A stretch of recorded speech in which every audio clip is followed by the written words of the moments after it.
Hi, I'm Leann Speering at the Shrine of St. Faustina of the Divine Mercy in Bartlett, Tennessee. Today we are here to talk with Gloria Johnson about the role of Divine Mercy in her life. Hi, Gloria. Hi, Leann. It's so nice to meet you. It's my pleasure to be here. Great. Well, this is really the first time that we've had a chance to talk. And everyone has an interesting story, a unique story as to the role of Divine Mercy and St. Faustina in our lives.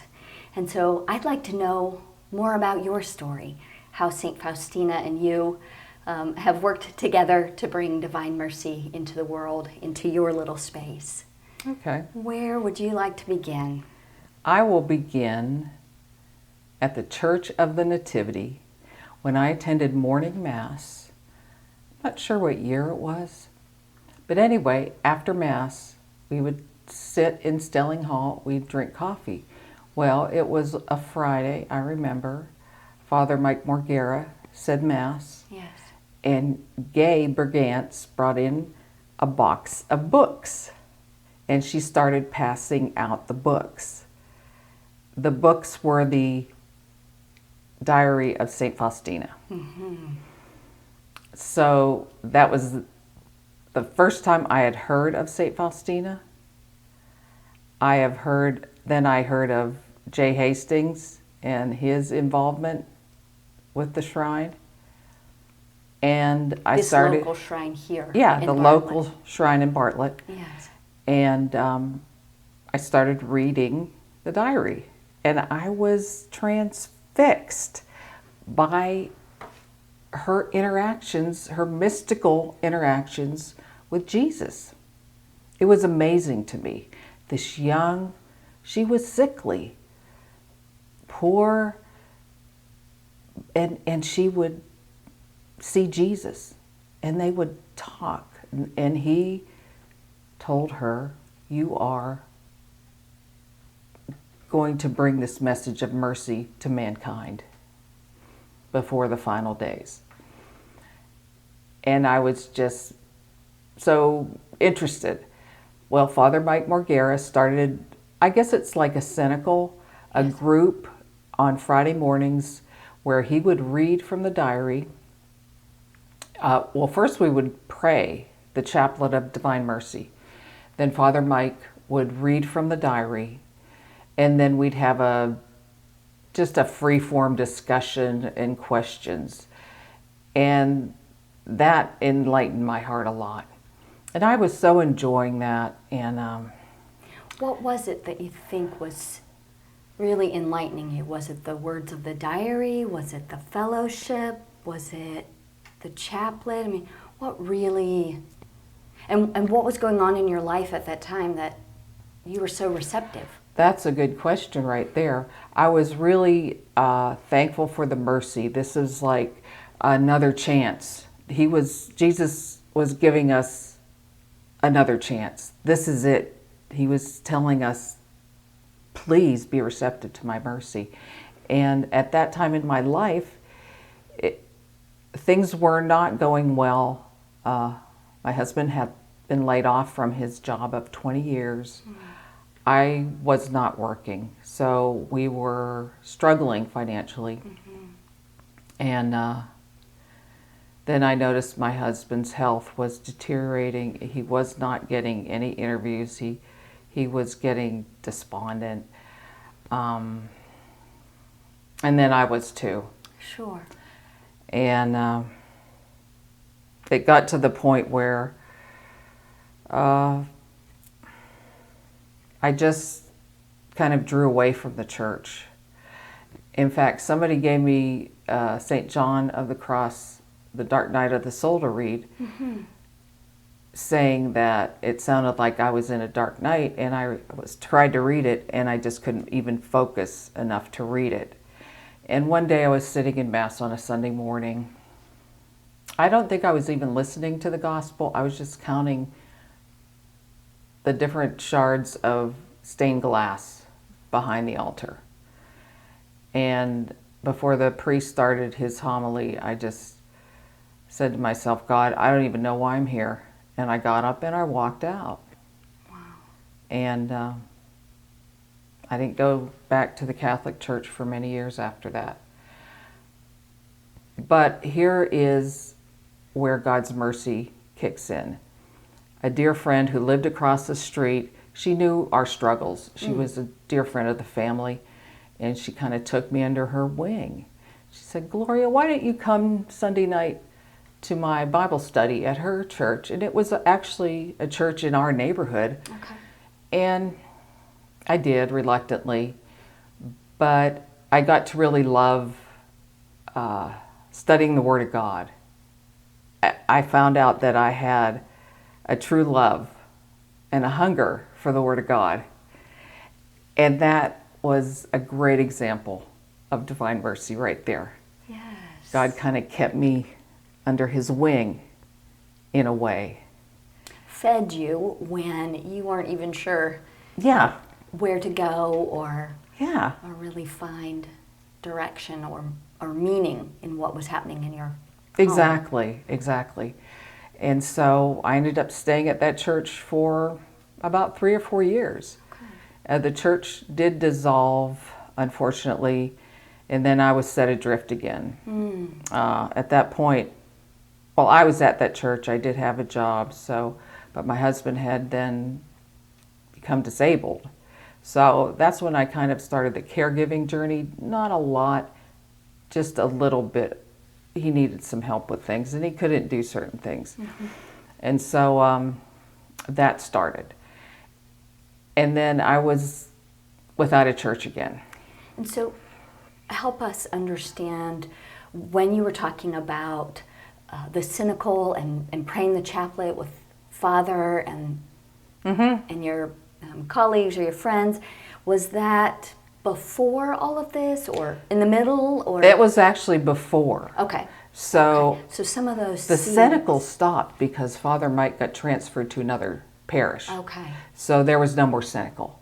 So I think that's when I just lost touch with the fellowship. Okay. And I lost touch with the church, and what I really was excited about in the Catholic Church at that time was divine mercy. You see? Sure. And that was before my friend took me to her church. So those seeds that I like to think about or refer to about the divine mercy and the saints, those seeds were planted, it sounds like. Oh, definitely. Solidly. Yeah. But at this point, I was struggling so much personally with our personal issues.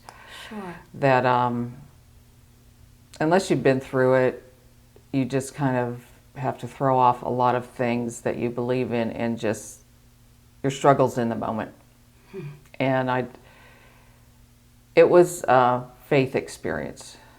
And in retrospect, it was an experience that strengthened my faith. I didn't realize it at the time. Which part strengthened your faith? Just the personal problems. Yeah? And then having divine mercy to lean on, knowing that God was there, even though I had turned my back on God. Not in the Catholic Church, but I went back and studied the Bible, and I was in this other church. Yes. I don't know if that makes sense or not. Sure. Mm-hmm. Sure. So I have a feeling that St. Faustina was probably praying for you. Most likely. Most likely, because after that church dissolved, and my friend and I were going around to these other Pentecostal type churches. And during the service, at some point, I would just break down and start crying. And it was a mournful kind of cry. It wasn't a joyful cry. And I didn't know what was going on, but that would happen repeatedly. And I would tell my friend, no, I just can't do this. I can't be here in this church and do this. And in retrospect, you know what I was missing? The body of Christ. The Eucharist. I was missing the true presence, the body and blood, soul and divinity of Jesus Christ. And that's when it finally hit me. I have to go back to the Catholic Church. So I went on in February 2015 with some friends to the women's day. Spirituality? That's right, Yeah. Morning of Spirituality. Here in Memphis, yes. And I went to confession. So I was back in, I went to Mass, I received communion. And that was good. And I said, okay, I'm in now. I didn't go to Mass regularly after that because I wasn't in fellowship. I really needed that fellowship. And that morning of spirituality, there can be so many emotions that morning, and it feels easy. It felt easy, exactly. Right, because you're surrounded by all these other women who are embracing the sacraments, and so it's wonderful that the sacraments are available that day for you to take part. But it's easy to have that mountaintop experience. That's what it was. Right, and you left the church that day, and probably fell into not going to any life. church. Yeah, day-to-day life, trying to look for a job and helping my husband and taking care of the kids too in all their activities. And so anyway, during that time though, I would often drive along Stage Road and I would pass the shrine and I would think, I really have to go in there sometime.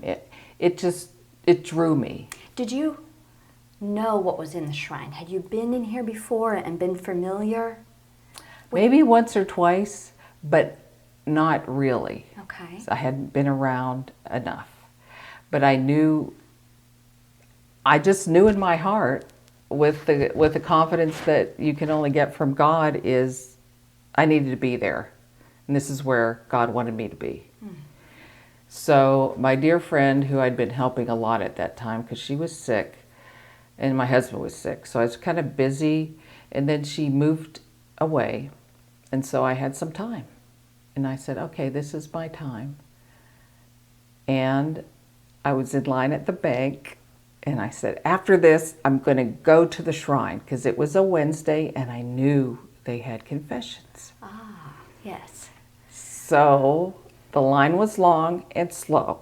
At the bank, of course. Confession lasted until 4. I'm like, oh no, I'm going to miss confession. Lord, just let me get there on time. So I get through, I go to the chapel, I go in. It's after 4, but thankfully the priest was still there. It was Father David Orsak, Okay. who I knew from the Church of Nativity where he was a parishioner. He sang in the same choir that my husband played drums in. And so we started chatting, getting caught up, and then he just offhandedly says, well, do you want me to hear your confession? I'm like, yeah. Thought you would never ask. So I had another experience in confession, and then I just went down, sat in the front of the chapel, and adored Jesus. I just sat in his presence and I knew this is what I was hungry for. This is what I was missing. So St. Faustina kept calling you to come and keep her in Jesus' company. Exactly. In the shrine. Yeah. And then in walks Jay Hastings to do Vespers. And so I participated with him in the prayers, the Psalms of... the Psalms that we say and the prayers that we say. We said the chaplet too. And the prayers really seemed directed to me as far as a welcoming of me. And I was so touched by that experience. Oh. And Jay was just beside himself with joy. And I looked at him and I saw, all I could see was a great love of God in him. And I knew that this was where I wanted to be. This is where God wanted me to be. How tender. It was awesome. It was a moment that I remember to this day. It was so blessed. And so I started participating in a cenacle. Joyce Birdie led the cenacle at the time. It was wonderful. I had fellowship. I went to Mass, and on Mondays, I prayed the Holy Hour with Belle Coulter. She kind of put me under her wing. And then we'd Sunday we would come to the chapel, pray the Holy Hour, and then we do the stations, the special stations of the cross that's for Saint Faustina. And that I'm not familiar with that. Oh, I know you are. Yeah, she has stations of the cross too, and in it are excerpts from the diary, and they're also excerpts from the Gospel of Jesus' words. Oh my word! And so it's that really touched me, and I love that. Right, because it was feeding your love of Scripture, marrying it with words from her diary. Exactly. And that really spoke to me. And to this day, even though I'm not able to make it Sunday, I still will read it on that app from the Marian Fathers. Okay. Yeah. Yes, I'm familiar with that app. Uh-huh. I'll have to look at the stations that they've got on there. And so I was in my element. Yes. And then I came to learn about suffering souls.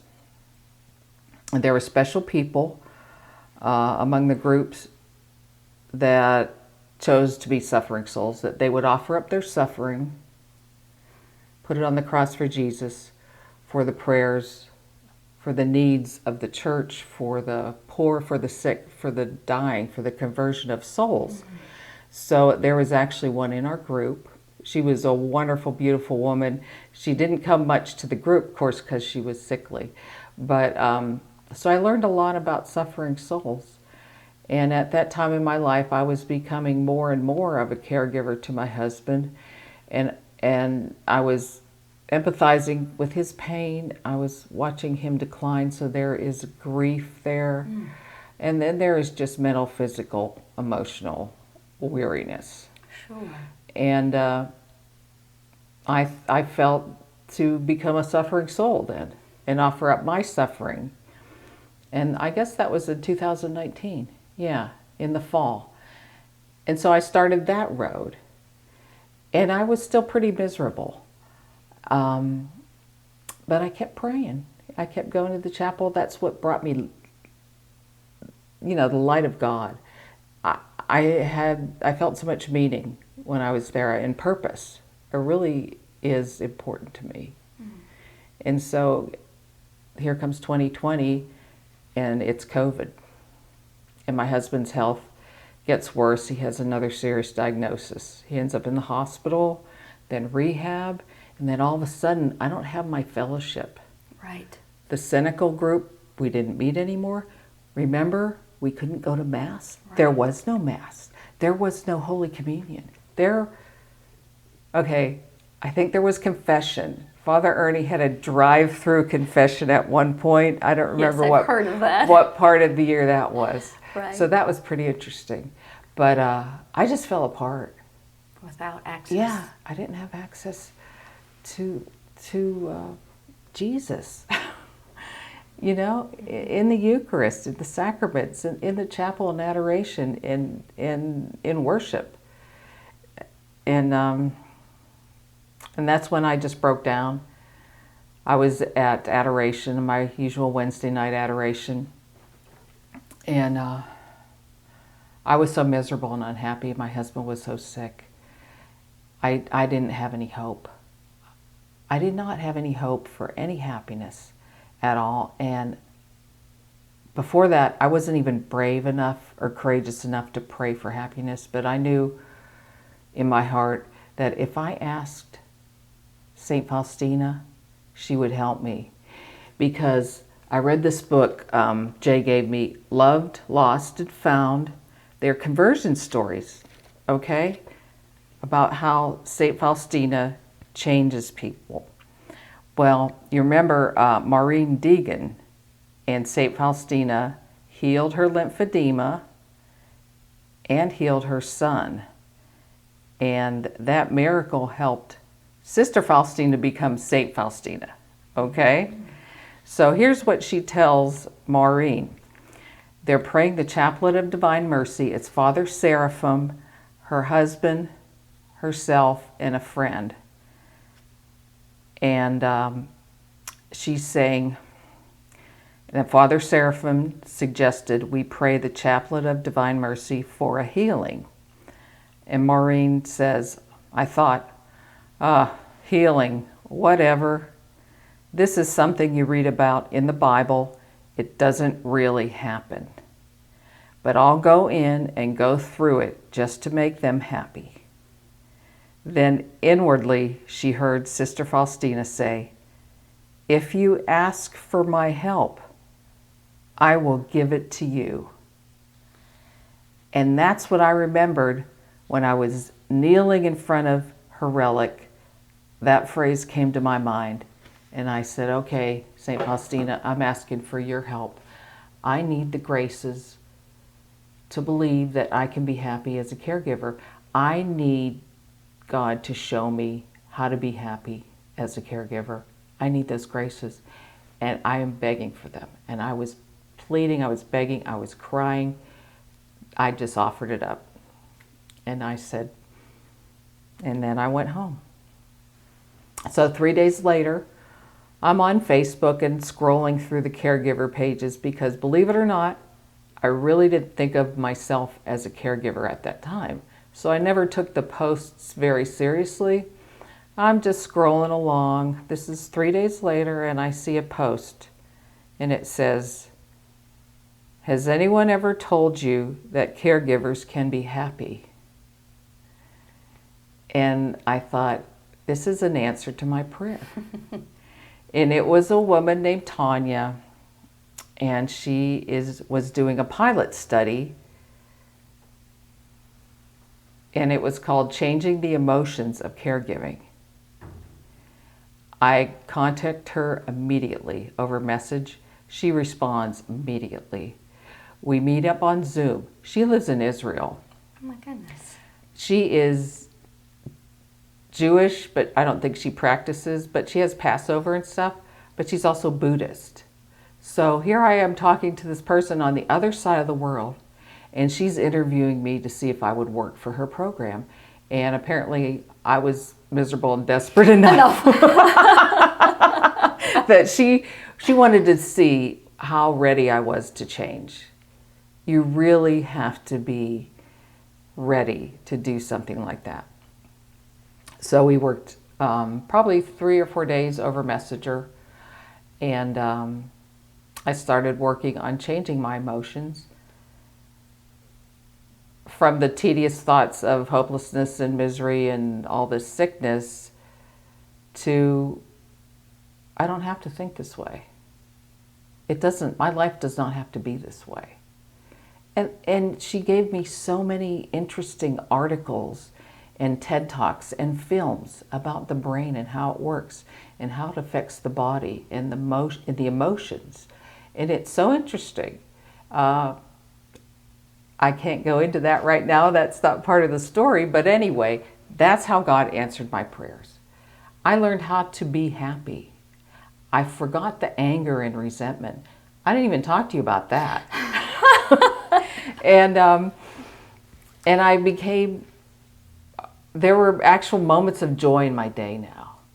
What I think of when you talk about that role that you have is there are so many people in the world who are caregivers and are homebound because of COVID and because of all the different diseases and suffering that happens in our families. Oh yeah. And I feel that this is an opportunity that you could share some insight for us about divine mercy in caregiving and how we can apply that. Yeah, it's all about because we're all caregivers in some regard, right? Definitely. With our children, you had mentioned you had children, elderly parents, spouses. There's someone that needs our care. It's all the time, and it's a rare person who has not had an opportunity to caregive. In fact, this may be an old statistic, but there are 53 million caregivers in the United States of America, and most of them are unpaid, caring for family members. So suffering is a part of our lot, and what I've learned is the role of suffering taught to me by St. Faustina, that suffering does have a purpose. That's hard to hear, I think, for And people. in fact, suffering is one of God's mercy. If I had not been suffering so severely, I would have never been desperate enough to pray to St. Faustina and to beg for God's grace to show me how to be happy. So I've learned that the role of suffering is so important in life. It's not just, oh, we're just going to suffer and die. No, we learn through our suffering how to lift it up, put it on the cross with Jesus, for the sins of mankind, for the conversion of our loved ones, for whatever comes to your heart at that time. And if nothing comes to your heart at that time, you just say, well, God, whatever it is that you need, here's some suffering. I hope I can help you take care of that. That is so countercultural. Very much so. Everyone Very much wants so. a quick fix to get rid of the suffering, to get rid of the pain, to be happy, to be satisfied, whatever it is. So for our listeners to hear that there is a purpose to suffering and a redemption to suffering, And it may take a while to sink in and be accepted. oh yeah, and in fact, it was Tanya. I call her my caregiver coach or caregiver guru. Anyway, she was the one who actually brought that point up to me from her Buddhist perspective. So they actually talk about suffering in the Buddhist way of life, and they will sit down and meditate. And the suffering will rise up and they will learn to just be with it, knowing that it probably isn't going to go away. Because it's a human experience. Exactly. Yeah. If we're human, we're going to suffer. Yeah. And because we are fallen. We are a fallen race. It's not anything that we've done necessarily to cause the suffering, but it's our lot as humans. We're daughters and sons of Adam and Eve. And so I've learned a lot about suffering as a caregiver, and because of St. Faustina, I've learned how to use that suffering to do the will of God. Thank you so much for sharing and being open about your experiences. Not everyone feels comfortable to delve into that kind of messy, ugly side of life sometimes. What would be your parting words, your final message to me, to our listeners?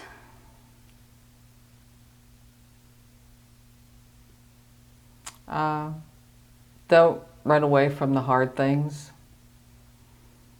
If it's in your life and you see it, you can't change it.